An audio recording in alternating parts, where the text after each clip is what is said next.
and I will open up with 4 minutes, a 4-minute introduction, and then we'll recognize the ranking member for 5 minutes. I am very much interested in this topic. I started out my political career as a member of the Kansas City Council, and I served my second term on the City Council as the chair of the Planning and Zoning Committee. And of course, that's where I learned about human beings when you start dealing with zoning. And right now, we still have what we had back in the 1980s when I chaired the Planning and Zoning Committee in Kansas City, and that is everybody wanted everything that could be brought into a city, just not near their own home. And that created all kinds of problems, including problems of affordability. And right now, the price of housing is a national crisis, and many observers and experts believe this is worse than it has been at any point in our history. If you look at the data from the Census Bureau and the Housing and Urban Development Department in August of this year, the median sale price of new residential homes in the United States was about $390,000. $390,000. Now that is an all-time national high. The price of housing has been pushed upward, and upward pressure on rents, and the dream of home ownership has, of course, moved further and further away from the majority of the people who are now not home owners. And so across the entire country, we're having problems. And if you look at our first responders, they can no longer afford to live in the communities they protect because far too many teachers and firefighters and police officers cannot afford to pay the real estate price in where they're living. Only one of the country's largest 50 metro areas, Pittsburgh, requires less than 30% of a starting teacher salary for housing. From an economic lens, the affordable housing crisis is a supply and demand problem. The supply of housing, and particularly affordable housing, has not kept pace with the demand. Data from the United States Census Bureau and HUD also demonstrate that the most recent decade, extending from January 2010 through November 2019, saw fewer housing units started than this is terrible, any decade since at least the 1960s by a wide margin. And while the housing market is desperate and desperately in need of more new homes, the development of new homes in the lower end of the market for low income and first time home buyers has become particularly grim. And so, we will get into this a lot more as we move along. But I'd like to now recognize the ranking member for 5 minutes, and Mr. Hill. Well, thank you, Chairman Cleaver. Thanks for convening this hearing. I appreciate the leadership of the chairwoman and ranking member McHenry as well. Poor local zoning practices, especially in our largest cities in the country, are among the many government regulations that make it more expensive to find a place to live in the United States. Hearing after hearing in this committee, we've heard how housing affordability is ultimately about housing supply. There's simply more people that want to buy a home or rent an apartment than there are homes available. The same applies to the rental market. Artificial barriers and certain local zoning policies can make it even more difficult and expensive to build new houses or apartments, impeding the kind of market-driven behavior between buyers and sellers that could help bring the cost of housing down. Imposing new government mandates like inclusionary zoning and rent control or increasing federal housing assistance to subsidize down payments really doesn't do anything to address that underlying supply and demand imbalance in many markets. They just instead shift the cost of building new housing units to residents through higher rents, taxes, and federal subsidies. Instead, I believe we should be looking at ways to incentivize localities with high housing demand to produce more units and make it easier and less expensive to build housing across that development process, from permitting to planning to construction. If home ownership is a bipartisan goal, then we ought to be looking at how housing regulations are making home ownership more unattainable for thousands of Americans in both rural and urban areas. I look forward to hearing from our witnesses today the ways the federal government can help ease some of these local regulatory and zoning barriers to lower the cost of building new housing units and address some of the root causes related to housing supply. I thank my friend from Kansas City for his leadership, and I'm proud here in Central Arkansas to represent a market where the median home price here is $156,800. We're at about $101 a square foot. Our property taxes are 0.68%. And so we invite all of America to move to Central Arkansas, where housing is affordable, both for rental purposes and purchase purposes. And again, I think you do have to approach this, and you know this as a mayor, my leader, about how it really is essential to give access. And I thought your discussion about different zoning characteristics on multifamily, smaller scale versus single family only is of course constructive, but it's a complicated issue, and I look forward to the testimony today. I yield back to you. Yeah, thanks for your infomercial, Mr. Ranking Member. We will now recognize the chair of the full committee, Maxine Waters from California. Thank you very much, Mr. Chairman, for holding this hearing. This is very important. In America today, our zip code preordains our access to jobs, home ownership, affordable rent, and a child's access to quality education. It began with enslaving and later segregating my ancestors, stripping our indigenous brothers and sisters from their land, redlining people of color out of home ownership, and it continues today with restrictive and exclusionary zoning policies. Communities across this country continue to use zoning and local control as a dog whistle to preserve racial residential segregation that contributes to the undersupply of housing. We must ensure every family in America has access to the communities of their choice. So I look forward to our expert witnesses for their testimony today. Again, I thank you for holding this hearing, and I yield back the balance of my time.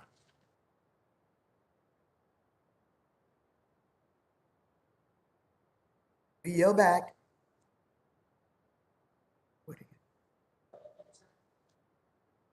Thank you, Madam Chair, for your comments today. We now welcome the testimony of our distinguished witnesses. First, we have Sheryll D. Cashin, Carmack Waterhouse Professor of Law, Civil Rights, and Social Justice from Georgetown University. Next, we have Richard D. Kahlenberg, a Senior Fellow from the Century Foundation. Next, we have Dora, Leong, Gallo, President and CEO of Community of Friends. And then we have Thomas Silverstein, Associate Director of Fair Housing and Community Development Project, Lawyers Committee for Civil Rights under Law. And finally, we have Dr. Emily Hamilton, Senior Research Fellow and Coordinator of the Urbanity Project at the Markakis Center, George Mason University. Witnesses are reminded that their oral testimony will be limited to 5 minutes. You should be able to see a timer on your screen that will indicate how much time you have left, and chime will go off at the end of your time.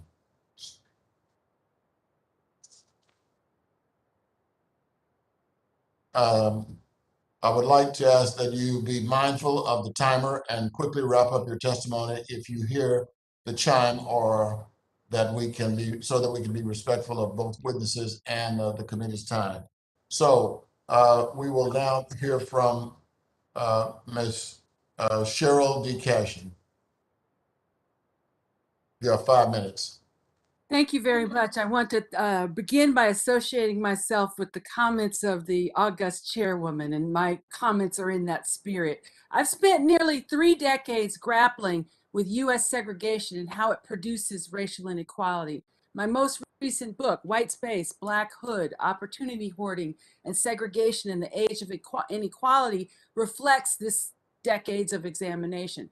It argues that we have a system of residential caste in which government overinvests and excludes in affluent white spaces and disinvests and contains and frankly preys on people in high poverty Black neighborhoods. These are the extremes of American residential caste, but everyone who cannot afford to buy their way into high opportunity neighborhoods is harmed by this system. The poor especially are systematically excluded from opportunity for social mobility, no matter how hard they work to escape. Exclusionary zoning was first sanctioned by the US Supreme Court in 1926, in which it endorsed the idea that even duplexes were parasitic, I quote, on single-family homes and the people who live there. In ensuing decades, thousands of new suburban governments formed, enabling middle-class and upper-class whites to wield the zoning power to exclude certain types of housing, particularly rental apartments, and therefore exclude unwelcome populations. Fast forward to today, and where high levels of Black segregation persist, researchers have found that it was actively promoted by zoning laws that restricted density and by high levels of anti-Black prejudice. According to a stunning geographically mapped analysis recently produced by the New York Times, it is illegal on 75% of the residential land in many American cities to build anything other than a detached single-family home. That figure is even higher in many suburbs and newer suburban belt cities. A recent study released by an institute at UC Berkeley found that we're getting worse. About 81% of large and medium metro areas were more segregated in 2019 than they were in 1990. The most persistent type of neighborhoods today are affluent white spaces and concentrated poverty neighborhoods. And the boundaries of these neighborhoods is hardening.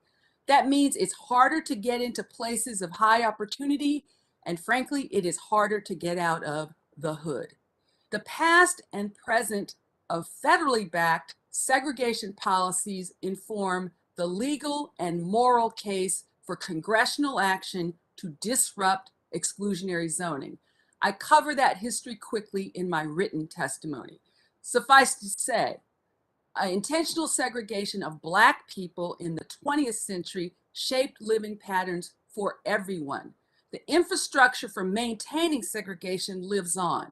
Racial steering by realtors, discrimination in mortgage lending, exclusionary zoning, government subsidized affordable housing that concentrates poverty, local school boundaries that encourage segregation, plus continued resistance to racial integration by many Americans. So, in considering policy options, please first acknowledge that the main reason exclusionary zoning persists is the vested interest and expectations of people who live in poverty-free havens.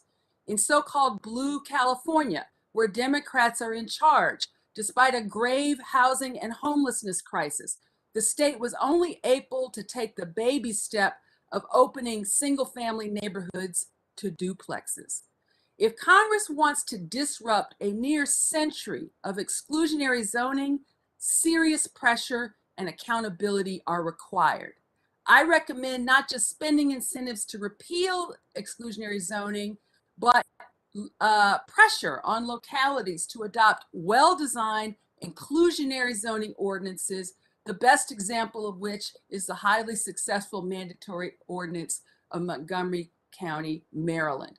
That's extremely diverse. Wealthy suburban county has no pockets of concentrated poverty, and poor children have more access. That federal housing, community development, and infrastructure funds should be conditioned on localities adopting inclusionary zoning ordinances that actually affirmatively further fair housing. Thank you. Thank you very much, Ms. Cashin, for your testimony. We now recognize Mr. Kahlenberg from the Senior Fellow at the Century Foundation. Good afternoon, Chairman Cleaver, Chairwoman Waters, Ranking Member Hill, and all the members of the subcommittee. Thank you for holding this important hearing on exclusionary zoning.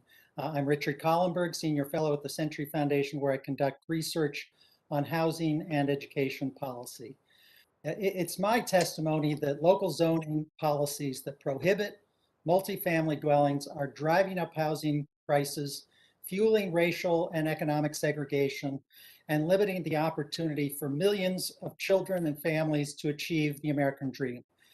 There is much that Congress can do to fix this, including adopting a new Economic Fair Housing Act, which I will discuss in a moment. I call local exclusionary policies the walls we don't see, because they are less visible to the public than other forms of discrimination. Most Americans today understand that it was wrong for white mobs to scream at young Black children trying to attend desegregated schools in the South in the 1960s. Many of us know the Norman Rockwell painting of Ruby Bridges, a small Black child who had to be escorted by large FBI agents to her elementary school in New Orleans because white people objected to her presence based on the color of her skin. But in 2021, local governments continue to erect less visible walls that keep low income and working class families, many of them families of color, from living in safe neighborhoods with good schools. As Professor Cashin noted, in most American cities, zoning laws prohibit the construction of relatively affordable homes, duplexes, triplexes, quads, and larger family units on 3/4 of residential land. There are millions of modern day Ruby Bridges whose lives are hurt by exclusionary zoning. I interviewed, for example, Kiara Cornelius, a low-wage single mother who a few years ago was living in South Columbus, Ohio, and was looking for better schools and a safer neighborhood for her kids.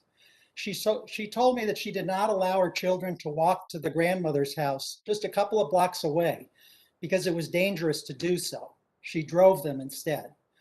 Now, one might look at Cornelius's predicament and say that her exclusion from better opportunities was simply a reflection of the workings of the free market in housing.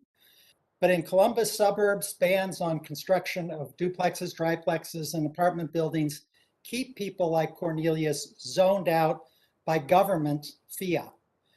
So what can be done? In my written testimony, I discover a number of possible reforms, including the committee's Unlocking Possibilities program, which would represent one of the most significant federal efforts to curtail exclusionary zoning in decades and deserve strong support. But federal carrots should be supplemented by federal sticks to add heft to the effort at, by the way, a much more modest cost than incentive programs.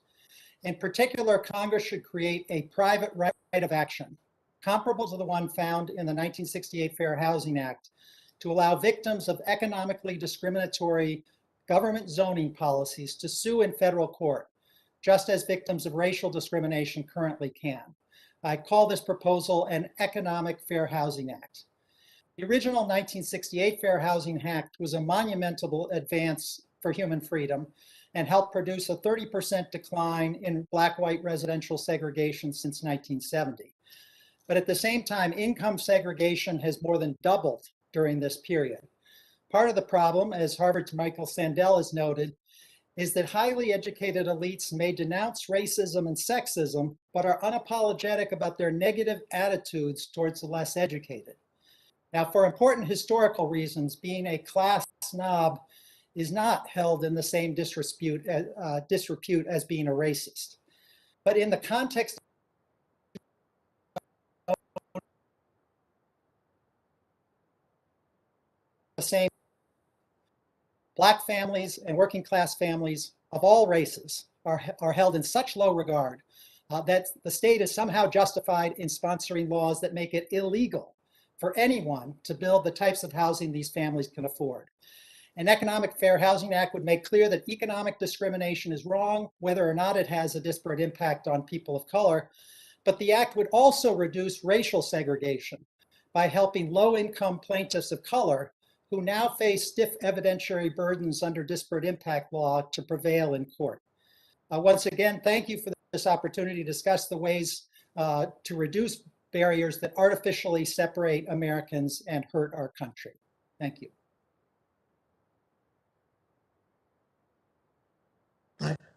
Thank you very much. And now we will hear from Ms. Dora Leong Gallo, President and CEO of Community of Friends. Ms. Gallo.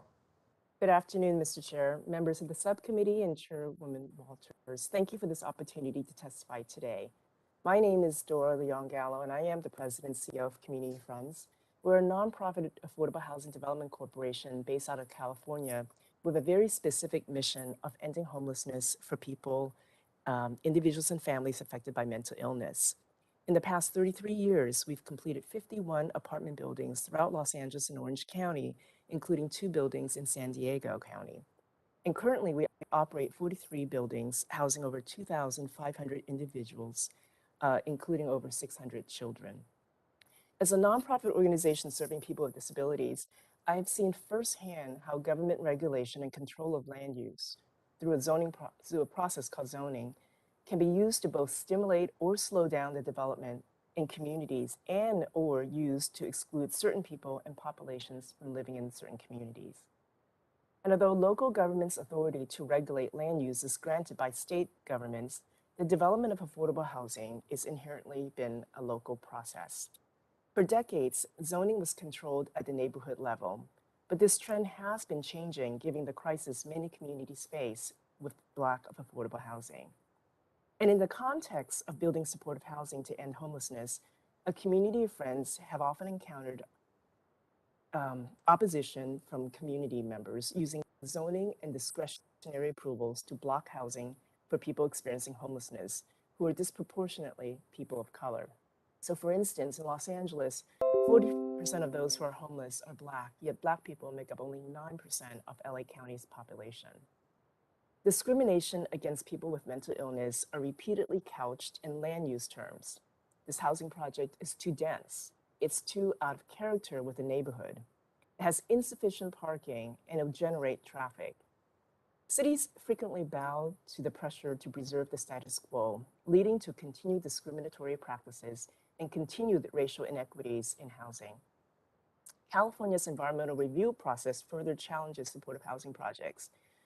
California has the California Environmental Quality Act, known as CEQA, which was intended to analyze and mitigate the environmental harm of public projects. But it has been weaponized over the past decade to delay or stop affordable and supportive housing projects that require government approvals. Twice in 2018, a community of friends faced legal challenges on environmental grounds for 2 supportive housing projects for veterans that we proposed, even when on one project, only 49 units were proposed in a site zoned for over 100 units. We prevailed in both lawsuits, but the result was an almost 4-year delay on each project, a significant increase in costs as funding commitments were deobligated and construction costs increased, and dozens of homeless individuals and families, including veterans, were not able to access this affordable housing with on-site supportive services that the 2 projects could have provided. The federal government has a role to play in zoning reform. HUD should continue researching regulatory barriers and advancing solutions to overcome them. HUD's Regulatory Barriers Clearinghouse is a valuable resource for identification of barriers and solutions to housing production and preservation. HUD should also continue its implementation of affirmatively furthering fair housing regulation and develop programs using a carrot and stick approach to ensure compliance with this provision of the Fair Housing Act of 1968. Congress also has a pivotal role to play. The Build Back Better plan, pending before Congress, includes the Unlocking Possibilities zoning program, which was just previously mentioned. This grant program will incentivize local governments to improve housing strategies, reform zoning practices, and streamline local regulations. It will be particularly useful to small communities that may lack the resources capacity to conduct housing needs assessments and to develop those concrete steps necessary to eliminate barriers to produce affordable housing and advance fair housing. Additionally, Congress should propose legislation or regulations that link federal funding to affirmatively furthering fair housing rules. Consider federal legislation to prohibit state and local governments from putting roadblocks in the way of increasing affordable housing and fostering inclusive communities, and make rental assistance universally available to households in need, and to prohibit source of income discrimination. Thank you for the opportunity to testify today. I look forward to your questions. Thank you, Ms. Gallo. Thank you very much. Now we will have Thomas Silverstein, the Associate Director of Fair Housing and Community Development, Lawyers Committee for Civil Rights Under Law. Thank you. Chairwoman Waters, Chairman Cleaver, Ranking Member Hill, and members of the subcommittee, thank you for the opportunity to testify today regarding the harmful impact of exclusionary zoning, as well as strategies for mitigating those harms. My name is Thomas Silverstein, and I am the Associate Director of the Fair Housing and Community Development Project at the Lawyers Committee for Civil Rights Under Law. The Lawyers Committee is a national civil rights organization created at the request of President John F. Kennedy in 1963 to mobilize the private bar to confront issues of racial discrimination. Exclusionary zoning is a widespread practice that plays a significant role in the perpetuation of residential, racial, and economic segregation and the housing affordability crisis. Although high-cost coastal metropolitan areas garner the lion's share of the attention in conversations about exclusionary zoning, it is a nationwide problem, and some of the country's most extreme zoning restrictions are found in suburban jurisdictions in the Midwest and the Deep South. When we talk about exclusionary zoning, it is important that we be precise in our language. Although the roots of modern zoning are unquestionably in early 20th century attempts to segregate communities, not all zoning restrictions are exclusionary in practice. Indeed, some, such as provisions that prevent heavy polluting industrial facilities from being sited near homes, can be salutary. For others, including residential density restrictions, the context matters. Essentially, if such restrictions are preventing low-income people of color from moving to an area with high housing costs, then those restrictions are exclusionary. If, however, notwithstanding similar restrictions, an area is racially and ethnically diverse and housing costs are within reach for low-income households, those same restrictions are not perpetuating exclusion in practice. This distinction has ramifications for the policy debate about zoning at the federal, state, and local levels. Working in collaboration with a broad coalition of civil rights, community organizing, and affordable housing groups brought together by the Alliance for Housing Justice, we developed a set of 8 principles to guide federal action around exclusionary zoning. We recommend that federal action, 1, focus on areas that are actually exclusionary, 2, require an equity analysis to increase impact and avoid unintended consequences, 3, prioritize the development of deed-restricted affordable housing, including units for extremely low-income households, 4, evaluate municipality zoning and land use actions holistically, 5, protect tenants from displacement, 6, ensure that historically disinvested communities of color have equitable access to federal funds, 7, identify funding sources that will actually incentivize meaningful change, and 8, obligate municipalities to maintain data and report on their progress. Most recent proposals for federal action around exclusionary zoning have involved carrots rather than sticks. And for such proposals, these principles are particularly important. With that said, a more forceful approach may be warranted due to the fact that the municipalities with the most exclusionary zoning are among those least likely to currently receive or to heavily rely upon federal funds. Because zoning regulation and indeed residential construction activity are forms of economic activity that clearly have significant effects on interstate commerce, Congress's power to act is likewise clear. Additionally, the federal government has a strong interest in stopping exclusionary zoning from undermining both the efficiency and the efficacy of its investments in affordable housing development. While Congress determines how to address the problem of exclusionary zoning comprehensively, Congress should urge the U.S. Department of Housing and Urban Development and the U.S. Department of Justice to make better use of their existing powers. HUD, through both its Fair Housing Act enforcement role and its power as a grant administrator, can already take action to reduce exclusionary zoning by filing secretary-initiated discrimination complaints and by holding up localities' block grant funds over dubious civil rights certifications, including those involving affirmatively furthering fair housing. DOJ has a special statutorily defined role in investigating and bringing enforcement action under the Fair Housing Act to end exclusionary zoning. DOJ is more powerfully situated than are private plaintiffs to bring suit because it does not face the same barriers to establishing standing. Although there have been several successful lawsuits challenging exclusionary zoning over the years, standing doctrine has been the primary reason why such cases have not been more frequent and is therefore the reason why the Fair Housing Act has not had as much of a deterrent effect as it should. The Lawyers Committee for Civil Rights Under Law and the Alliance for Housing Justice stand ready to serve as resources to the subcommittee as it contemplates federal action to address the critical problem of exclusionary zoning. Thank you for the opportunity to testify, and I look forward to your questions. Thank you very much. And now, Ms. Hamilton, you are now recognized for 5 minutes to give an oral presentation of your testimony. Thank you, Chairwoman Waters, Chairman Cleaver, Ranking Member Hill, and members of the subcommittee. I'm Emily Hamilton, a Senior Research Fellow at the Mercatus Center at George Mason University, where I'm co-director of the Urbanity Project. My remarks today will focus on 3 points. First, as this committee's leadership and other witnesses have said, local zoning rules needlessly increase the cost of housing for millions of Americans. Second, a federal grant program targeted at the right localities can help alleviate these problems. And third, a federal grant program can only succeed if funds are dispersed on the basis of housing market outcomes. To my first point on zoning and housing affordability, many local rules limit the amount of housing that can be built and increase the cost of housing that is permitted. These rules are typically codified in a municipality's zoning code.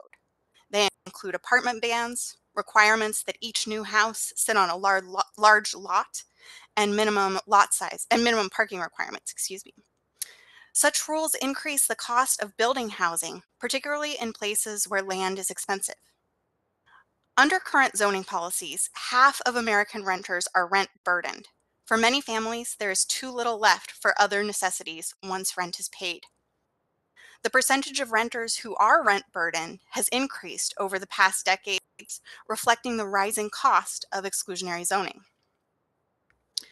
To my second point on the importance of targeting the right jurisdictions for reform, members of Congress from both parties have introduced bills in the House and Senate intended to reduce exclusionary zoning, reflecting a growing bipartisan consensus on the need for land use reform. Several proposals to date would target reform among CDBG grantees. Unfortunately, CDBGs do not reach all of the localities that enforce zoning codes. In particular, many suburbs in high-wage regions where reform is most urgently needed are not entitlement communities. In order to effectively encourage zoning reform, any new program Congress considers creating should include all of the localities that enforce zoning rules as eligible grantees. And now my final point on the importance of rewarding jurisdictions based on housing market outcomes. A successful zoning reform program must reward localities for the right outcomes, namely permitting abundant housing construction. A proposal recently considered by this committee would instead fund planning exercises for potential reforms to exclusionary zoning. Sadly, past experience shows that plans to improve housing affordability often sit on local government shelves without actually leading to any zoning changes or to new housing. Other recent proposals in Congress would instead reward localities for adopting specific policies intended to improve housing affordability, such as increasing the amount of land where multifamily housing could be permitted or reducing parking requirements. Though this approach is better, it still does not necessarily reward localities for actually making more housing feasible to build if, as often happens, localities make housing that appears legal to build on paper difficult to build in practice. Instead of rewarding localities for promising to permit more housing eventually, or for adopting policies that may not result in more housing construction on the ground, Congress could instead adopt a competitive grant program that ranks localities according to their housing market outcomes. Such a program would reward growth, with the most exclusionary localities receiving nothing.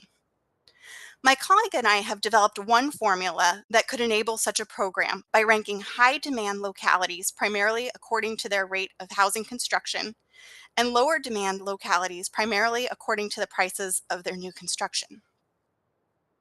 In conclusion, the particulars of a grant program intended to encourage zoning reform would need to be debated, But a successful program must reward the correct metric in the correct jurisdictions, actual housing market outcomes in the localities that enforce zoning rules.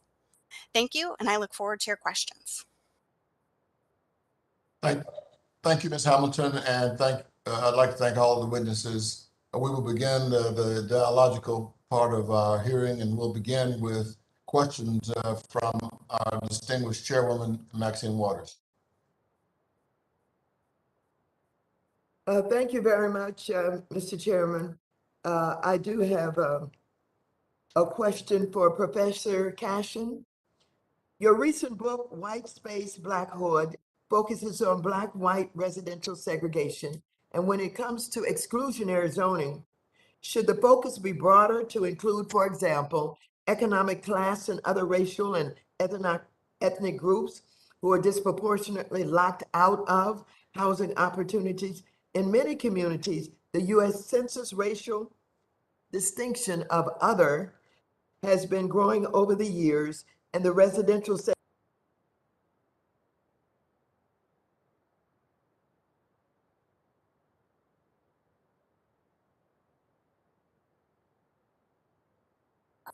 I think I got the essence of the chairwoman's question. If you'd like me to address what I heard.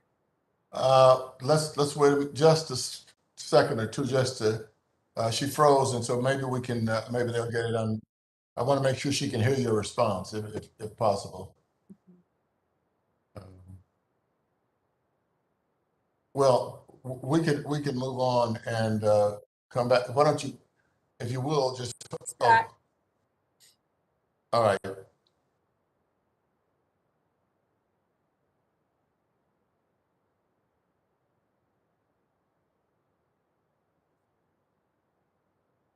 They can see you, but they can't hear you. It's still connected. Why can't they hear me? We can now.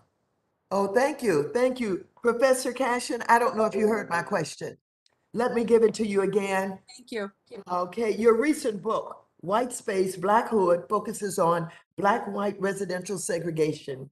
But when it comes to exclusionary zoning, should the focus be broader to include, for example, economic class and other racial and ethnic groups who are disproportionately locked out of housing opportunities? In many communities, the census racial distinction of other has been growing over the years, and the residential segregation between white individuals and those who racially identify as other has also been growing.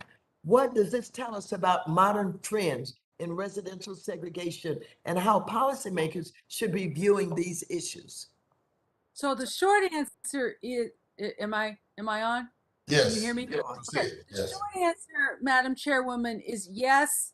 All groups can and should benefit from disrupting exclusionary zoning and putting serious pressure, particularly on high opportunity neighborhoods, to adopt inclusionary zoning ordinances where they actually build their fair share of affordable housing. But, you know, the title of my book and my analysis really underscores that the residential system of separate and unequal neighborhoods that we have was born of a anti-Black prejudice, born of containing the 6 million and more great migrants who left the South. And so it took 7 decades to create this structure, heavily sponsored and initiated by the federal government. The containment of Black people is why we have, and the fear of Black people is why we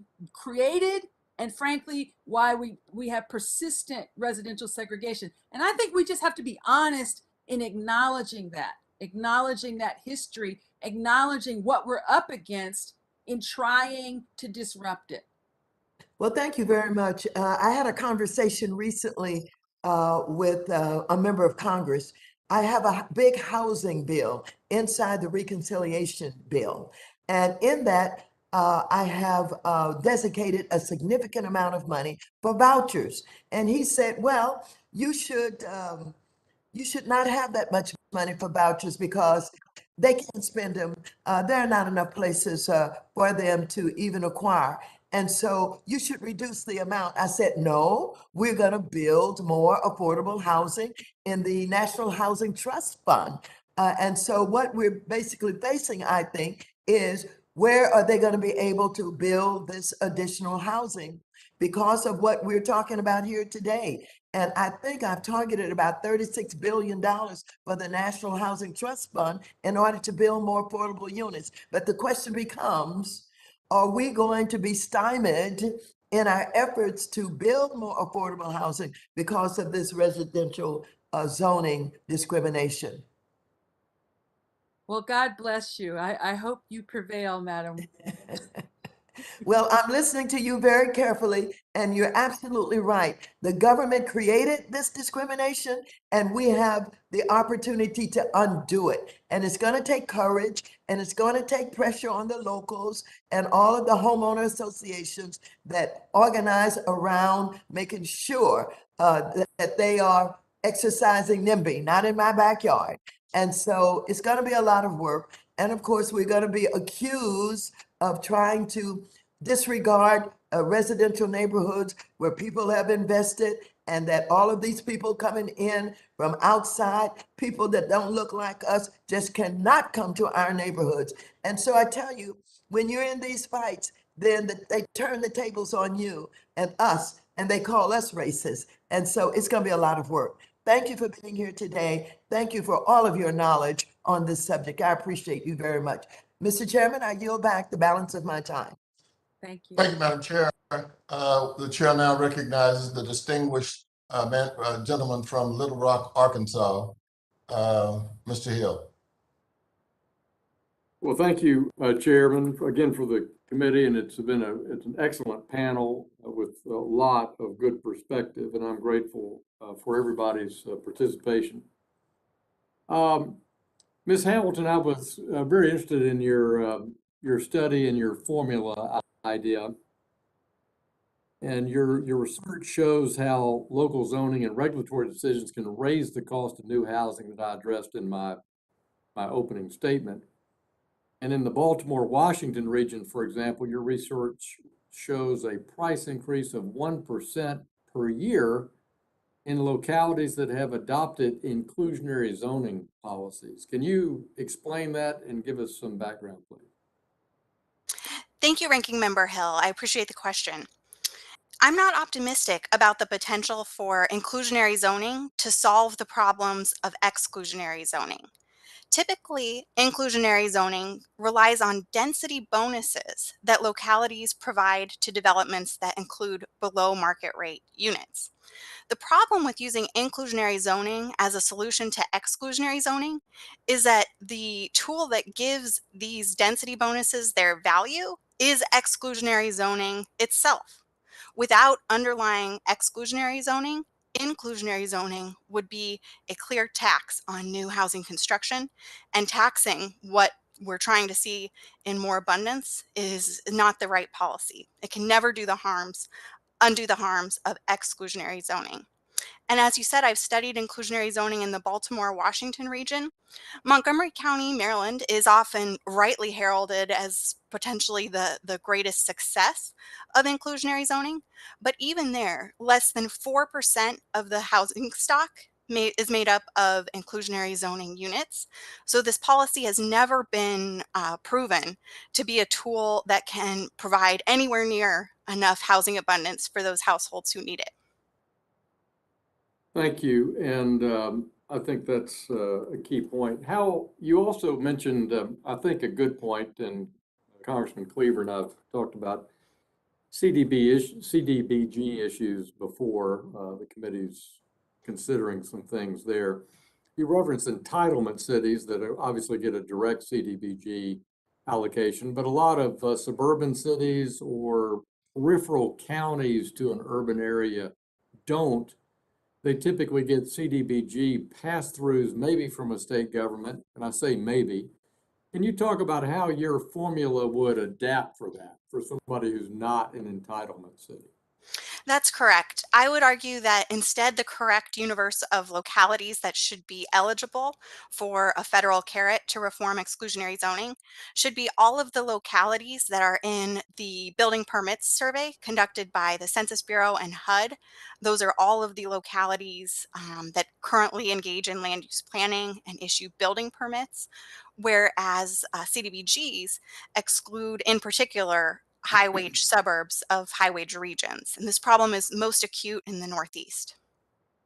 Yeah, that's something that came out in our CDBG hearing where we have this pre-1940 housing stock issue that dates from the 1970s in the CDBG formula, which really doesn't reflect reality. I mean, at the time, we were looking at 1930 and 1940 data because we wanted to offer core cities some ability to improve housing stock. I get that. But now we're 50 years later, and it seems to me a rule like that would absolutely be prejudiced against a city like Los Angeles, for example, whose 1940 housing stock wouldn't reflect one iota to its 2021 housing stock. So that's very interesting. One other question I have for you in your research, land banks that a lot of cities in trying to revitalize urban areas. What cities do you think do a good job in getting positive practices to bring new developers, new users of land bank properties in an urban area? Do you have a city in mind that has done a good job there? That's not my favorite approach. Instead, I'd highlight localities that have engaged with exclusionary zoning across broader areas of land. For example, Seattle's urban villages approach to upzoning or minimum lot sizes in Houston. Thank you. Good. Thank you so much. That was very interesting, and I appreciate all of our panelists. And Mr. Cleaver, I yield back to you. And again, I have to put in my word for no more online hearings. We were disrupted listening to our leader, and the Gary Gensler hearing was a disaster, and the markup was challenging. So I want to urge my colleagues to support going back to in-person hearings. Thank you so much, and I yield back. Thank you, Ranking Member Hill. The chair now recognizes the esteemed representative from New York, Mrs. Velasquez. Thank you, Mr. Chairman. And thank you for holding this important hearing on exclusionary zoning. My first question I would like to address to Mr. Silverstein. So residents and homeowners in the neighborhood of East New York that I represent have been working with community-based organizations to form a community land trust. First, can you explain how community land trusts enable local residents to take ownership of buildings and homes in order to keep their neighborhoods affordable? And second, can you please explain the importance of having community land trusts in place prior to any upzoning to mitigate the risk of speculation and gentrification? Thank you, Congresswoman Velasquez. Community land trusts are a critical tool for producing and preserving long-term affordable housing. So in a community land trust, typically for a period, the land is owned by the community land trust, which is an entity itself, usually a nonprofit, and subject to a 99-year ground lease, individual units, which could be apartments or they could be single-family homes. It can vary based on the context, would be occupied by residents and subject to affordability restrictions. And this 99-year ground lease structure can allow for the gradual accumulation of some home equity by residents so that wealth is built, but it also doesn't allow for unlimited accumulation in order to guard against speculation and rapidly increasing housing costs. And actually, the House Financial Services markup for the Build Back Better reconciliation bill includes significant funding for community land trusts. Great. When you have zoning proposals to increase density in low-income communities of color in a localized way, not as in either as a localized way or part of a broader based rezoning plan, you can, as a intended or unintended consequence, rapidly increase land values and home values in that neighborhood, running the risk of displacement. That's part of why it's important to prioritize these upzoning efforts in higher income areas. But if land is placed in a community land trust prior to rezoning, then that 99-year ground lease structure provides a check against speculation and rapidly increasing prices, so that longtime community residents have the opportunity to benefit in the new investments that may be made in their communities, especially in places like East New York. Okay, great. Thank you. And how can we here at the federal level help encourage more communities and neighborhoods to form community land trusts? Absolutely. Thank you, Congressman Velasquez. So I think there are a few key pieces. So the first piece is funding. Certainly, additional funding for community land trusts is vital to the effort to grow a community land trust model as well. And I'm not an expert on this issue in particular, but through the GSEs and FHA, there may be some financing barriers that are more difficult for community land trust or other shared equity models to navigate than for more traditional types of affordable housing. So making it easier for community land trusts to access financing. And then also there's the question of the availability of land. So encouraging local governments to, for instance, deed tax foreclosed properties or other surplus land to a community land trust would be an important step to take as well. And then, of course, as is consistent with the subject of this whole hearing, you need the zoning to be appropriate for the type of housing or housing and even some small business development that the community land trust is seeking to engage in. Thank you so much. Mr. Chairman, I yield back. The gentlewoman yields back. The chair now recognizes the distinguished member, Mr. Posey. You're now recognized for 5 minutes. Thank you very much, Mr. Chairman, and thank you for holding this hearing. To say I'm very disappointed to hear one of our witnesses stereotype and blame realtors for creating the problem by steering is offensive and not accurate. Realtors, of which I am one, adhere to a very strict code of ethics, very strong code of ethics. They don't do that, or they're not realtors. I ask witness that statement if she'd like to communicate with me offline, to provide me with some evidence of steering that she claims is caused by realtors. Dr. Hamilton, I really like your concept of rankings. How would you rate programs that provide incentives for affordable housing within low to moderate income neighborhoods compared to those programs that rely on zoning reform and relocating families to new neighborhoods? Representative Posey, thank you for the question. I'd argue that both pieces are important. On the one hand, exclusionary zoning reform is the first step toward allowing more abundant, lower cost housing to be built. But on the other, that's not a sufficient policy to help the country's lowest income households in the near term in particular. So I think certainly subsidies to those lowest income households that can be used in those households' neighborhoods of choice are appropriate. But I would err on the side of granting beneficiaries the most freedom in determining where they would like to live that both best meets their own needs, and pointing out that any subsidies will go further in localities where exclusionary zoning is not a serious burden relative to those localities where it is. Very good. Thank you.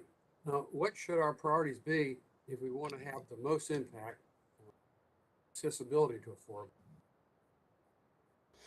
Well, the barriers to housing construction vary widely across the country. In a dense old city, the most important barriers are very different than in a fast growing suburb. But across the country as a whole, I'd argue that minimum lot size reform is the most important reform to permitting more lower cost housing to be built quickly. Parts of the country have lot size reforms that are severely out of line with what the market is currently providing. In New England, in particular, it's not uncommon to see 2 or even 5 acre lot size requirements. Okay, most simply put, making housing more affordable depends on lowering the cost of constructing new housing. That's right. Market prices of housing are determined at the new housing margin of the market. What should we do to reduce the cost of building new and single family housing? Well, most importantly, addressing the regulatory barriers that without doing so, more federal funding will simply increase the cost of the existing housing stock without permitting that funding, as well as private funding to housing to go toward lower cost and more abundant housing supply. We all want to assess the accessibility, especially low to moderate income families. Tell us what your research suggests are the best strategies to make affordable housing available for the lowest. Well, I've mentioned Houston as a potential model earlier. No locality in the U.S. does everything right in land use regulation, I would argue. But Houston has a lot of lessons to teach other localities. They're widely recognized for permitting abundant greenfield development, which is true. But additionally, Houston permits multifamily housing at a high rate. It has no areas of the city where local regulations prevent multifamily housing. And its minimum lot size reform that I mentioned earlier has resulted in the construction of tens of thousands of new townhouses, relatively affordable relative to single family development in some of its highest demand neighborhoods. Well, listen, thank you. I really appreciate your detailed answers, and I see my time is about to expire, Mr. Chairman. Thank you again. I yield back.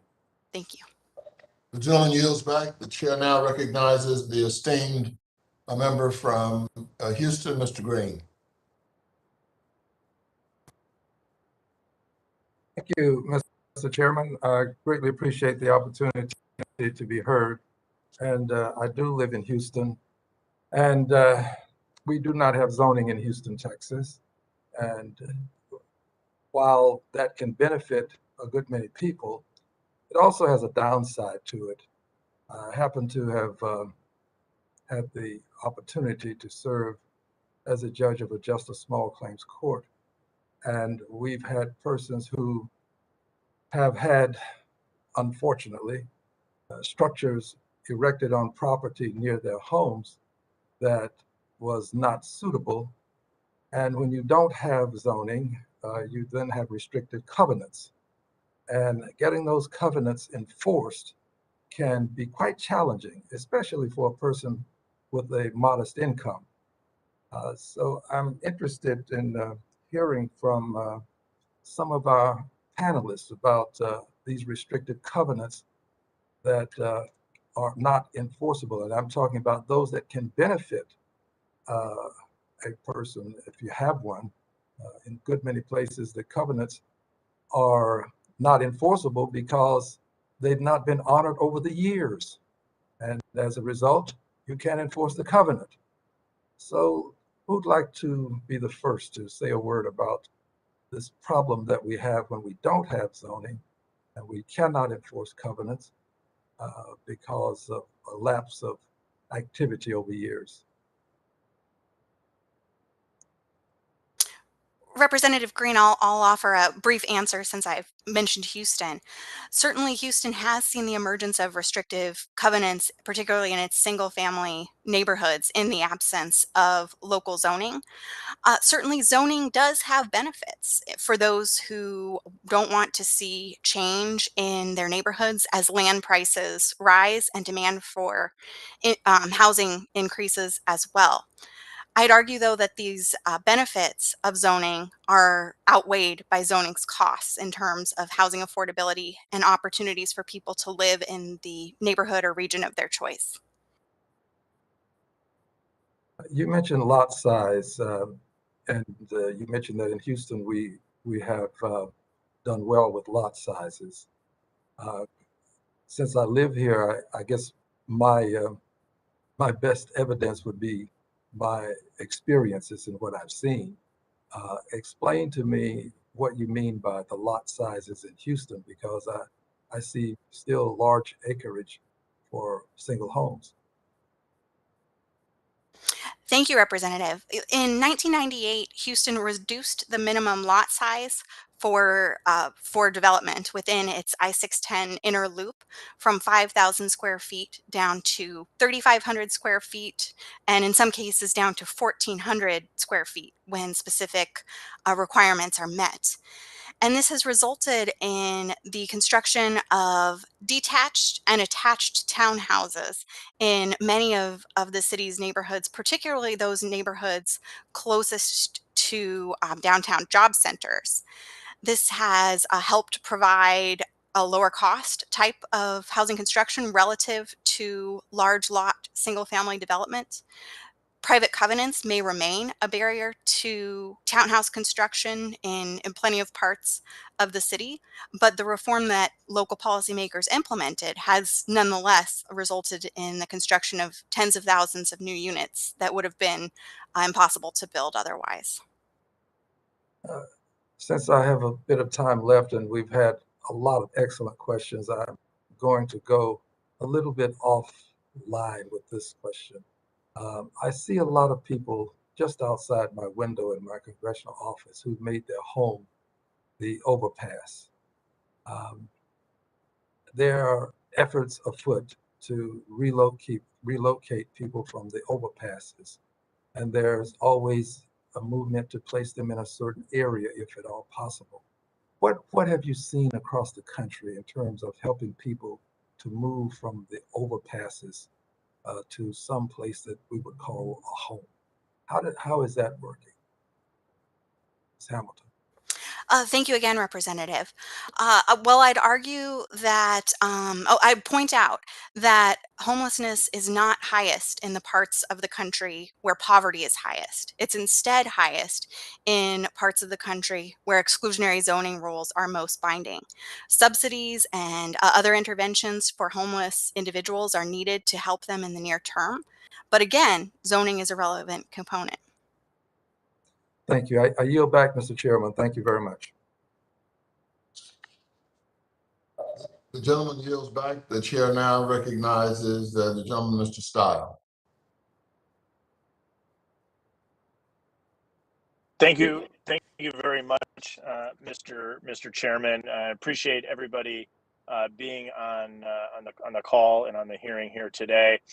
I think we've had a lot of good dialogue here about what's really driving up the costs and how we get Americans into housing, and in particular, what the role of zoning is in adjusting these costs. We see often some of our biggest cities, Democratic-controlled cities across the United States, have really strict zoning rules and regulations that seem to be driving up the costs. And I think it's something that we don't spend enough time looking at and thinking about when you look at the cost of housing in New York City, Los Angeles, and what the role of local regulation is on this, and what the role of this demand side subsidies would have inside the overall cost of housing, in the context of not really addressing the supply side issue in many of our nation's largest cities. Again, in particular, New York City and Los Angeles, which both have supply side constraints on housing, often through local zoning requirements, coupled with some of the highest housing costs in the United States of America. And so if I can ask you, Ms. Hamilton, as you may know, the majority's passed about $300 billion in new housing spending through this committee, and most of the money would go towards demand side subsidies. And based on today's conversation, it seems pretty clear that the core problem that we're facing in the market is really the supply side issue. In many places, supply is tight and limited by overbearing regulations that the housing development that makes this housing development uneconomical, or in some cases actually impossible. Could you give us some color as to what would happen if the federal government just throws billions and billions of dollars more into the market on the demand side with limited supply? Thank you, Representative Stile. Certainly, that's a very real concern about expanding current federal housing subsidies, is that in particularly the most exclusionary regions, those subsidies will simply increase the cost of a relatively fixed stock of housing, rather than leading to overall abundance and the opportunity for more people to live in the location of their choice. There are examples where we see federal subsidies working well, leading to the construction of low-cost multifamily housing for whom the beneficiaries are intended to benefit. And that's a positive outcome, but it's not the norm due to local exclusionary zoning rules. And it's not. Ms. Hamilton, I can't, this format is just terrible. I can't wait till we're in person again for all of our hearings. But let me dive in on that, because I think what you're bringing up is really important. Because if there's a great study out there from 2018 that shows that regulations can add up to $93,000 of costs on a home, where a single family home price is now maybe just under $400,000 in the median.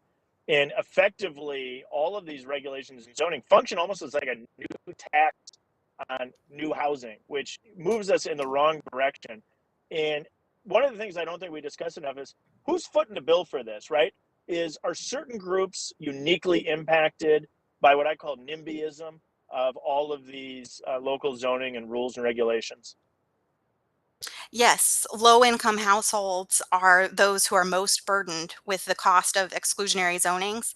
And to the extent that additional subsidies will increase the price of market rate housing, which is what the vast majority of Americans of all income levels live in, So, additional so is it subsidies. so is it fair to say some of our biggest Democratic run cities that are putting in all of these regulations and controlling the supply are actually clobbering the low income households? That's your take on this?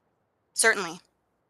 Yeah, it's mine too. It's one of the big frustrations that I have here is we only look at increasing demand side money, spending taxpayer dollars from all across the nation, and really not addressing the supply side issue in some of our biggest Democratic run cities. You share that frustration, it sounds like, Ms. Hamilton.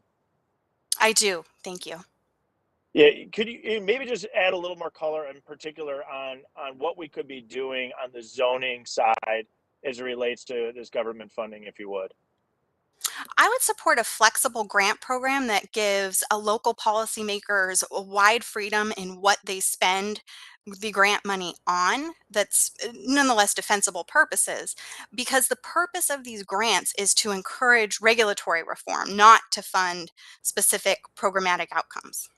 I appreciate that. Cognizant of my time, I appreciate your time, Mr. Chairman. I appreciate you holding today's hearing, and I will yield back. Thank the gentleman for his questions. Let me just make a correction, just for the record. In 2019, Newsday published the Long Island Divided series. It was an exhaustive 3-year investigation into racial discrimination in home buying on Long Island. And they deployed actors to conduct fair lending testing, which involved the use of hidden cameras. Many of you may have seen this on TV. They recorded meetings with real estate agents. And this is one of the many fair housing testing investigations. And it confirmed longstanding findings over the decades, showing that in nearly a quarter of the tests, 24%, agents directed whites and minorities into different communities through house listings that had the earmarks of steering. Now the unlawful sorting of home buyers based on race of ethnicity, that's a direct quote. The chair now recognizes the eminent representative from Ohio, Ms. Beatty. First of all, let me say good afternoon and thank you, Chairman Cleaver. Thank you, Chair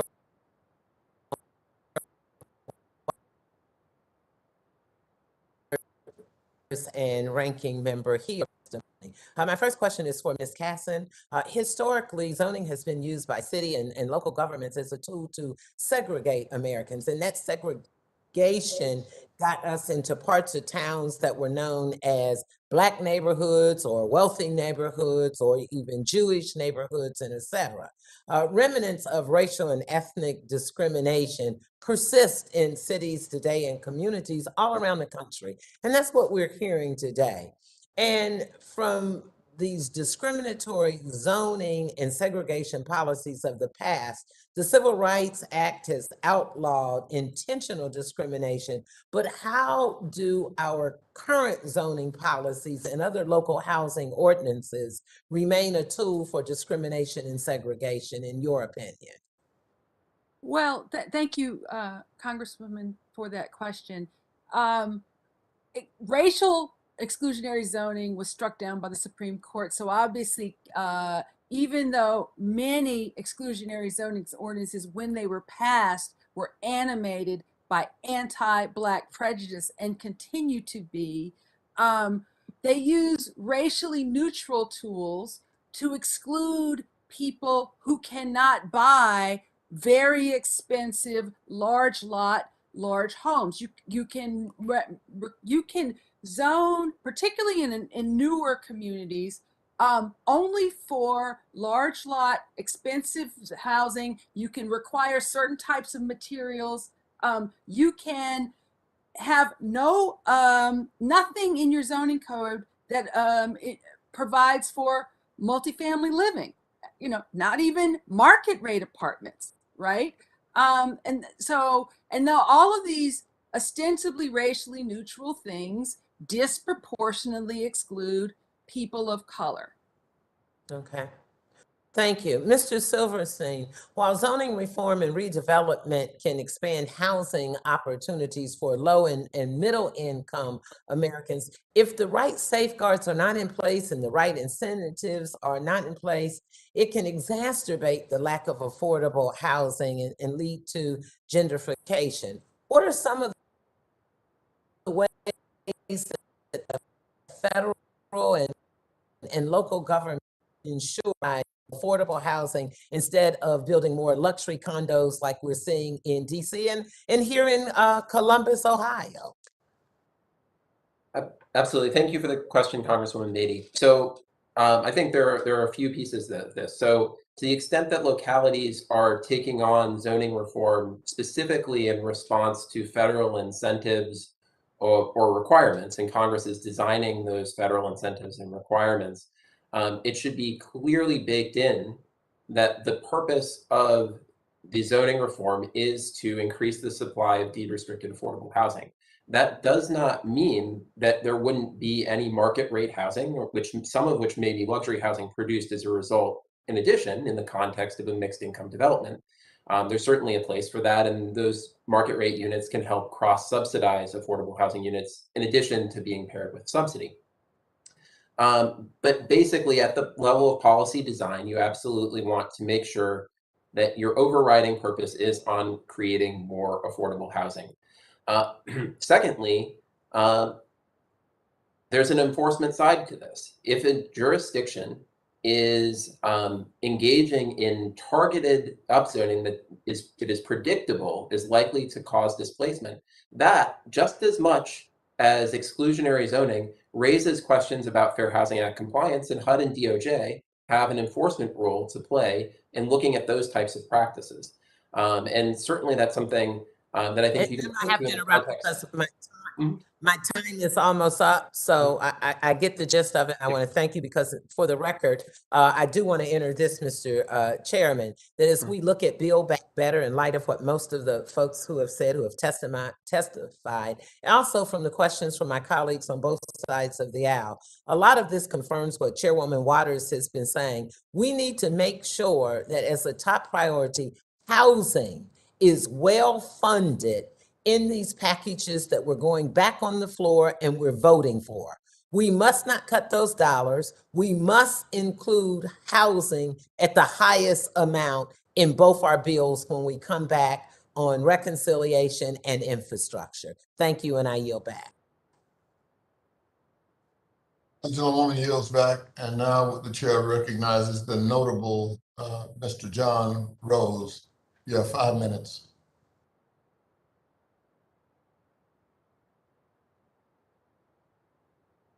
Sorry about that. I hit the wrong button.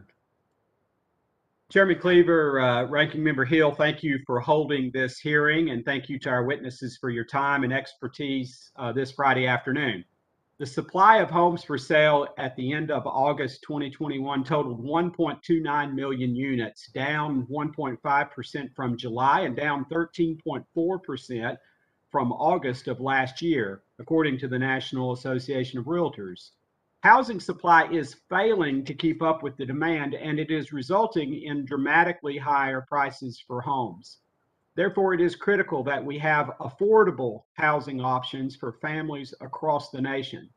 In Tennessee's 6th Congressional District, which I represent, 12.9% of total occupied housing units are manufactured homes.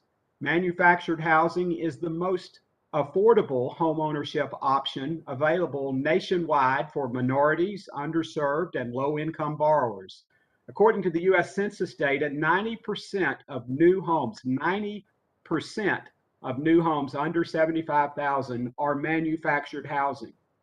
Dr. Hamilton, many cities and towns ban manufactured homes as a permitted use in residential zones and relegate them into a special overlay zone in one small area of the community. This often eliminates affordable home ownership in areas of opportunity in that community. At the federal level, how can we encourage communities to expand zoning, including manufactured homes, to increase affordability, especially in areas of opportunity near good paying jobs, high quality schools, and other amenities? Thank you, Representative Rose. I certainly agree on the importance of manufactured homes as one piece of the solution to permitting abundant, low-cost housing. Some states have taken an approach of requiring their localities to permit manufactured homes on all residential lots across the state, Nebraska being one example.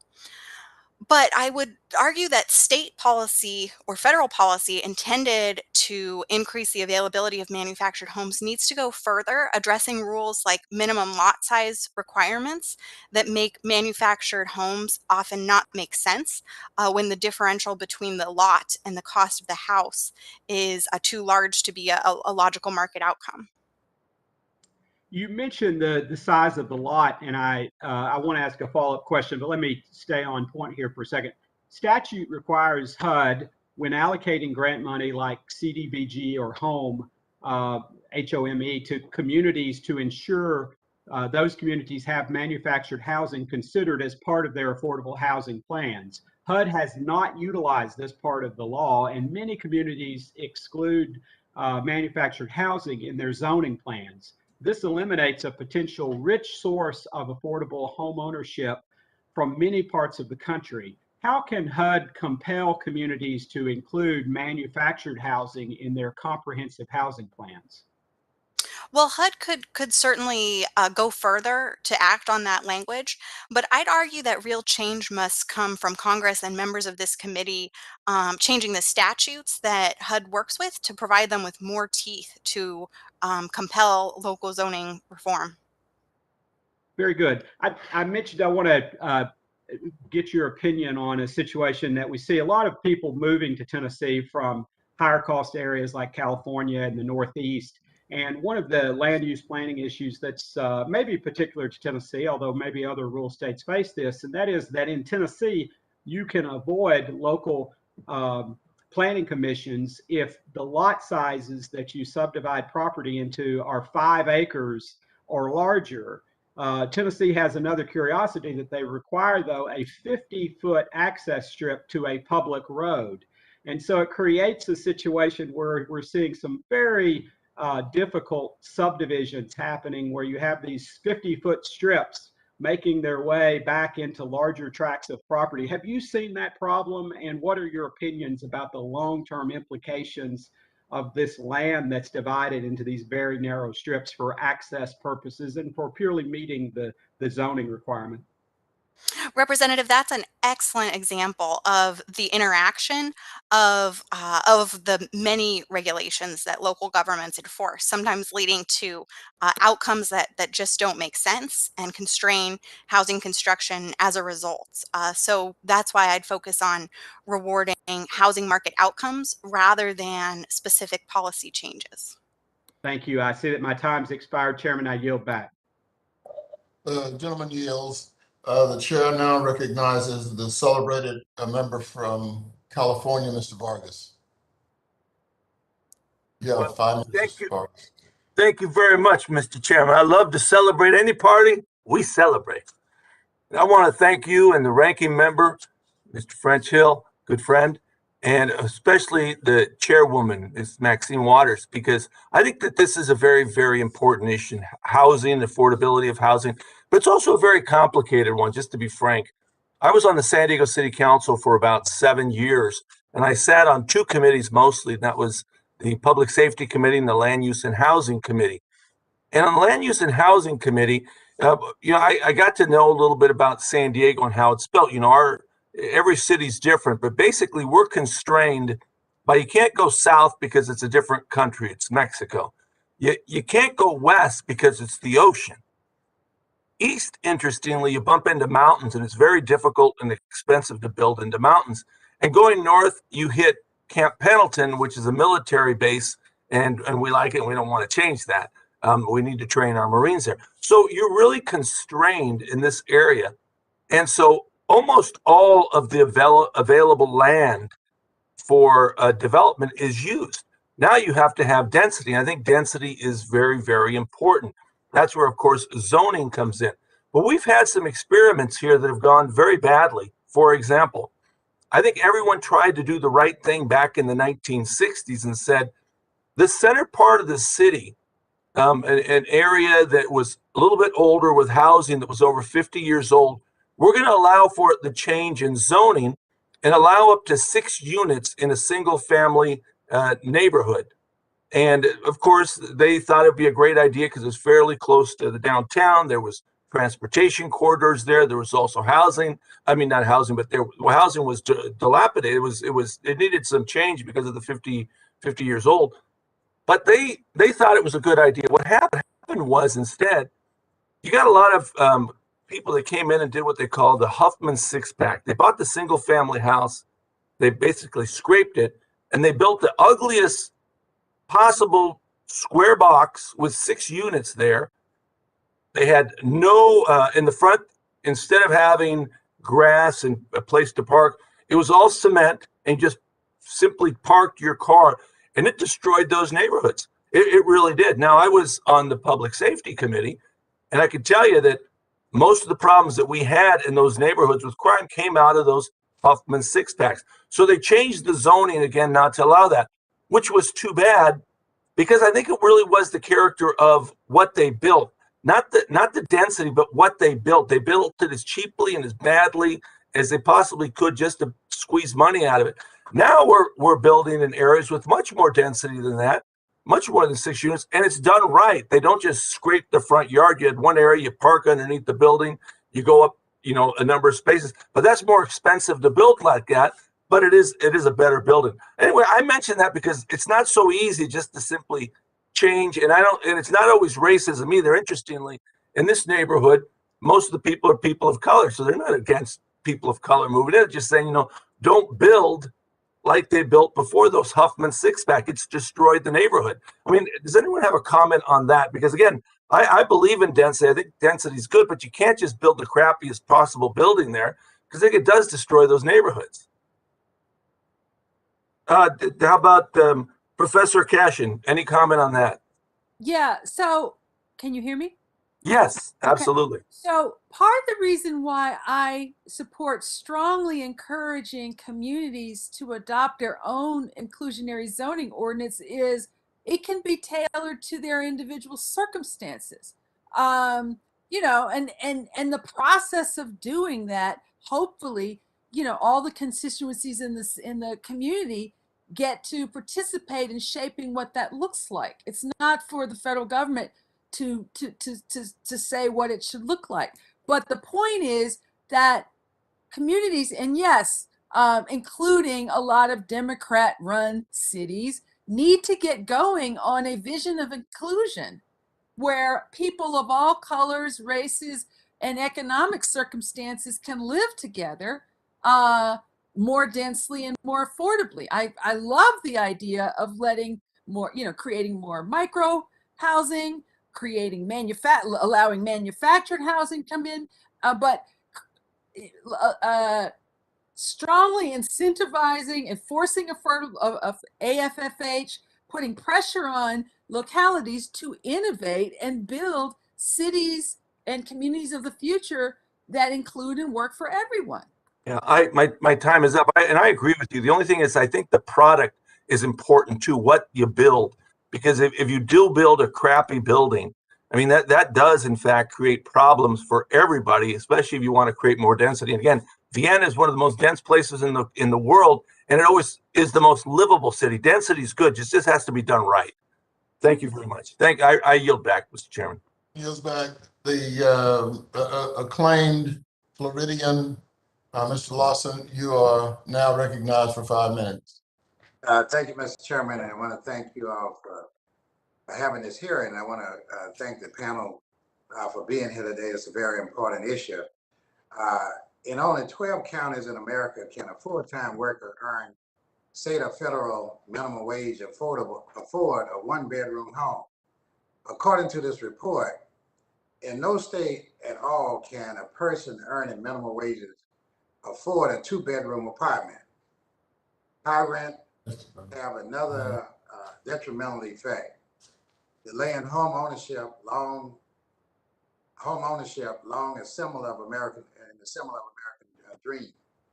In my district in Duval County, in order to afford a moderate two-bedroom home, renters need to earn $18.63 an hour. That is $10.53 more than the state minimum wage, and about $2 more than what the average renter in Jacksonville earned. Ms. Gallo, putting the minimum wage issue aside, how can localities better encourage developers to increase the production of affordable units targeting extremely low-income households? Thank you for the question. This is the reason why demand programs are just as important as supply, because the income level for many communities is exactly as you quoted in the GAP report from the National Low Income Housing Coalition, which many of us read and assess and develop programs from and recommend policies to. Supply and demand are both complicated issues, and you cannot address one without the other. What you're referring to, when people's incomes are so low, there has to be programs to provide opportunities for people to pay just 30% of their income for rent. So the voucher program is critically important. At the same time, there needs to be programs to increase the production of housing so that the supply is not so constrained that the cost continues to go up. And that's where I think one of the members talked about billions of dollars going to construction is absolutely necessary. The low-income housing tax credit program is one very key program that can facilitate the development of affordable housing for people with extremely low-income housing level. In fact, over its history, it's developed over millions, I think it was 3 million units across the country. So I would encourage the members of Congress to continue to pay attention to those programs. There are various proposals before you that would increase the allocation of tax credits to develop extremely low-income housing, and then keep the focus on the housing voucher program and being able to provide those universally to everyone who needs it. Okay, thank you very much. As a follow-up, Mr. Silverstein, can zoning reform alone resolve affordability and equity concerns? Thank you, Congressman Lawson. No, zoning reform on its own cannot resolve the affordability crisis, and certainly can't do so in a way that centers racial equity. Zoning reform is one critical piece of a broader strategy, It has to be strategic and targeted in how zoning reform is crafted, and it also has to be paired with actual investments in subsidized housing, such as those included in the Build Back Better reconciliation package. And I would say quickly on one point, the investment in housing choice vouchers is not, strictly speaking, just a demand side measure. Most new affordable housing that is built to reach extremely low income households includes housing choice vouchers that have been project based. So I don't think that we should buy into a strict dichotomy between housing choice vouchers as a demand side program and the other investments as being supply side. They housing choice vouchers can play on both sides of that line. Okay, with that, I yield back, Mr. Chairman. The gentleman yields back. The chair now recognizes the notable New Yorker, Mr. Torres. Thank you, Mr. Chair. The United States has been and continues to be zoned for segregation. Exclusionary zoning produces and perpetuates housing segregation by race and class, which in turn produces and perpetuates school segregation by race and class. Ours is a nation that preaches equal opportunity, but often practices segregation. And the research of Professor Raj Chetty has persuasively shown that zip code is often destiny, and that where you live often determines your opportunity and mobility. My first question is about one of the most egregious forms of exclusionary zoning, single-family zoning. And this question is for Sheryll Cashin and Thomas Silverstein. And it's a yes or no question. Is single-family zoning a violation of the Fair Housing Act? Woo. I'm going to say yes. I would have to explain why, but I'm going to say yes and leave you your time, sir. Mr. Silverstein, your opinion? I'm going to say often, and I would have to explain why. Okay. Dr. Watson, your testimony and your exchange with Congressman Stahl, in my opinion, set up a false choice between housing supply and housing subsidy. It's not an either or proposition. We need greater housing supply to ensure sufficient quantity of housing, and we need greater housing subsidy to ensure sufficient affordability of housing. The Build Back Better Act envisions a historic expansion of Section 8 vouchers, which would make affordable housing units that would otherwise be unaffordable to the lowest income Americans. So we disagree on the question of housing subsidy, but I have a question regarding housing supply. You've spoken about the need for land use reform through incentives. I'm admittedly skeptical about the effectiveness of incentives. It seems to me that an exclusive community that is determined to remain exclusive is unlikely to be swayed by incentives. So what reason is there to think that incentives would be effective at effectuating the kind of land use reform necessary for addressing the affordability crisis? Sorry, is that question for me? Yes. Thank you, Representative. I agree that incentives are not sufficient to encourage local zoning reform, particularly because the problem is most severe in high tax base localities where these federal grants are going to be least effective. For that reason, I think any program that does use incentives must be designed in order to be as effective as possible. And recognizing that ultimately reforms must come from the local or state levels in some cases rather than relying on the federal purse strings. It seems to me the proper response to exclusionary zoning is not incentives, but the proper response is a robust enforcement of the Fair Housing Act. I have a question for Mr. Kahlenberg. I admire your research on segregation.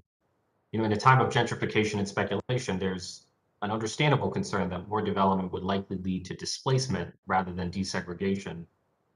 In your opinion, how do we best structure development to ensure desegregation instead of the displacement that many fear? Well, thank you for the question, Congressman Torres. I have two thoughts on that issue. First of all, I think there's good evidence that exclusionary zoning in general causes more gentrification and displacement. That is to say, when individuals are who might purchase a home in a middle-class neighborhood cannot afford to because of exclusionary zoning, that leads them to choose to go into a neighborhood that's gentrifying and thereby displace people. So who displaced people are living there. So that's part of the issue.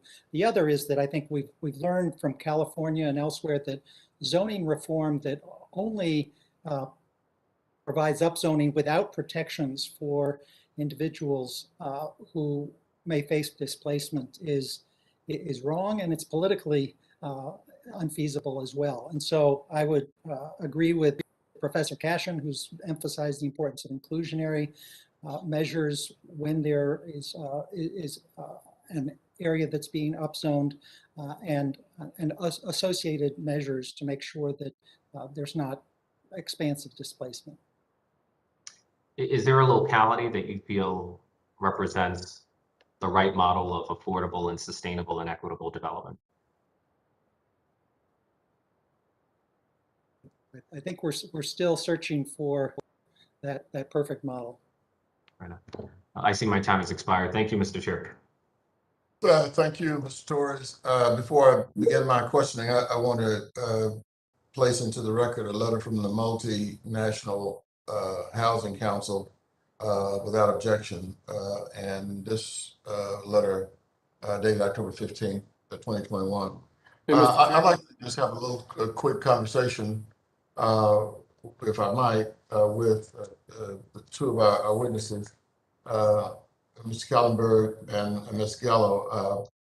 You know, can you in just a few words speak to me about, please, the difference between segregation and gentrification?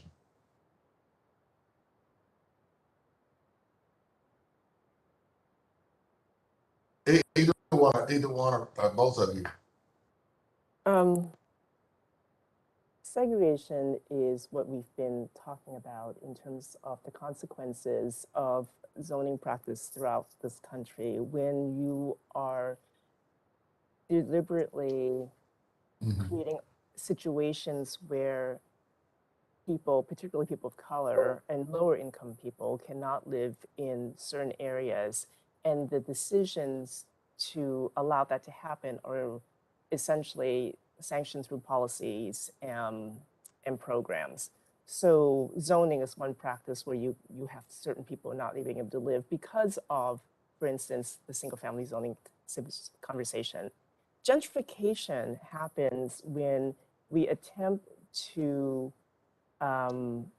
when we have people displaced from communities that have traditionally lived there for a long time, and it happens from the upzoning practices that are not done correctly. And so gentrification is when neighborhoods start to change from a predominantly low-income community to one that has higher prices for homes, both rental and sales, and causes the people who live there to no longer afford to live there. So that's my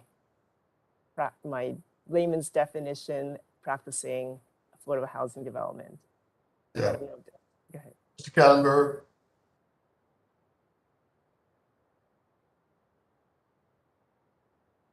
Mr. Kahlenberg, are you still with us? Well, we can let's continue this if we will. You know, as I mentioned, I chaired the Plans and Zoning Committee when I was on City Council in Kansas City, and one of the problems that just drives me crazy is we have a historic West Side, which has been primarily Hispanic area for 100 years. In fact, we have a Hispanic Community Center, the Guadalupe Center, that's been there for 100 years. But all of a sudden, most Hispanics cannot live there anymore because of what has happened with the gentrification. You know, only the long timers can afford to still live in that neighborhood. And so, you know, I am obviously and necessarily concerned that, you know, when you look at minorities, the rate of home ownership and compare Black and brown home ownership with white home ownership, which is exploding at about 75%. The Urban Institute has recommended that policymakers create more opportunities for affordable home ownership and reform local zoning laws. Land use policies we need to be reformed, building codes that inhibit affordable housing and development, we need to create a means of reducing the racial home ownership gap. But I don't know if any of those things we did can halt it if people, Mr. Gallenberg, are moving in and they have a significant income level over the existing residents. So what is that? Is that segregation or financial segregation, or is it still gentrification and that Ms. Gallo mentioned? So I apologize, Mr. Cleaver. I've been having connectivity issues, and so I'm not sure that I got all of the question. But the question of gentrification and displacement is a central one. I think we want to see some movement where there are neighborhoods where there's going to be a nice and healthy economic mix, but we have to have those protections in place to make sure that there's not displacement. But I apologize because I didn't get most of your question. Yeah, I get excited about some areas in Kansas City, Missouri that are now becoming diversified, that racially mixed. And but many of the homeowners in those areas are saying to me, look, we're going to get priced out of here. It's just a matter of time. And so they're saying this is going to become another segregated neighborhood. We'll have to move out of here because the people who are moving in have higher incomes. And they're moving in, rehabbing the older homes. And I'm not sure that there's a zoning law that can touch this issue. So I'm wondering, I'm looking for the housing intelligentsia to give me the solution to this issue. Well, I'd say, Philadelphia is one of the leaders on this issue where they are taking steps to make sure that there are supports for those who are longtime residents in the community that are not displaced. So that's one model to look at. And I would add the community land trust conversation we had earlier is something that should be pursued in areas that are facing gentrification. All right, we appreciate all of the witnesses. Thank you very much for providing us with I think some tremendously important information. Let me now recognize, before I close the meeting out, the ranking member, Mr. Hill. Mr. Cleaver, thank you. Really interesting hearing. I thought it was excellent give and take discussion. Thanks for holding it. I just had a quick question before we left, since we're not able to see each other in person. We haven't had a hearing in the oversight of the secondary mortgage market, particularly Fannie Mae and Freddie Mac, since December of 2018. I wanted to put that on your radar and see if you would agree with me to perhaps urge our full committee chair that we do that. Yeah, we actually need to do that, especially now there's a new head of the FHFA. I think that I get those acronyms turned around a little. So I think that it would be a good time for us to have that hearing. Thank you. Now yield back to my friend. We'll talk with you about that later. I'd like to thank again all of the witnesses and thank the distinguished ranking member. Without objection, all members will have 5 legislative days within which to submit additional written questions for the witnesses to the chair, which will be forwarded to the witnesses for their response. I ask all of the witnesses to please respond as promptly as you're able.